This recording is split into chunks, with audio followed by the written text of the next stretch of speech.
வீட்டுக்கு போயிட்டு அப்படியே ஒரு 2 டேஸ் அங்கே இருந்துட்டு நல்லா ஊரெல்லாம் சுற்றி பார்த்துட்டு எடுத்துகிட்டு எங்கள் வீட்டுக்கு வந்தாச்சுங்க.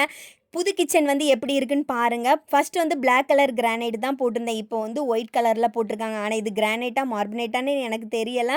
ஆனால் பார்க்கறதுக்கு ரொம்ப நல்லா இருந்துச்சு. 3 டேஸ்லேயே வேலையெல்லாம் முடிச்சிட்டாங்க. நானும் எங்கள் ஆள்கிட்ட அங்கேருந்து சொல்லியிருந்தேன், நான் வரதுக்கு முன்னாடி எல்லாம் ஒதுக்கி எடுத்து நீட்டாக வச்சு எனக்கு சர்ப்ரைஸ் கொடுங்க. நானும் எங்கள் ஆள் வந்து ஒரு 4-5 பொம்மையெல்லாம் வாங்கி, ஆனால் அதுவுமே பார்க்கறதுக்கு க்யூட்டாக நல்லா தான் இருந்துச்சு. அது வந்து நெக்ஸ்ட் வீடியோவில் காட்டுறேன். இன்றைக்கி வந்து புது கிச்சனில் என்ன சமைக்கலான்னு பார்க்கும்போது மத்தி மீன் கிடச்சி. அப்போ மத்தி மீன் குழம்பு வச்சுட்டு அவங்க வந்து சுள்ளுன்னு ஒரு ரசம் வச்சு கேட்டிருந்தாங்க. அதனால் மிளகு ரசமும் வச்சுட்டு அப்படியே இந்த கேரட்டு பீட்ரூட்டெல்லாம் பார்த்தேன். இதெல்லாம் டூருக்கு போகிறதுக்கு முன்னாடியே வாங்கியிருந்தது.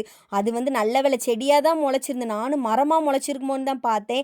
ஒரு வழி அது கொஞ்சம் நல்லா தான் இருந்துச்சு. அதெல்லாம் சீவி எடுத்து லாஸ்ட்டாக கேரட்டு பீட்ரூட்டு அதுக்கப்புறம் வந்து இந்த கருவாட்டு கூட்டு வச்சு சாப்பிடணும்னு ரொம்பவே ஆசையாக இருந்தேன். அதையும் வச்சுட்டு இன்றைக்கி வந்து ரொம்ப நாளைக்கு அப்புறம் வந்து ஒரு நல்ல சமையல் சமைச்சு சாப்பிட்ட மாதிரி இருந்துச்சு. அதுவும் புது கிச்சன் வைப்பில் சூப்பராக இருந்துச்சு.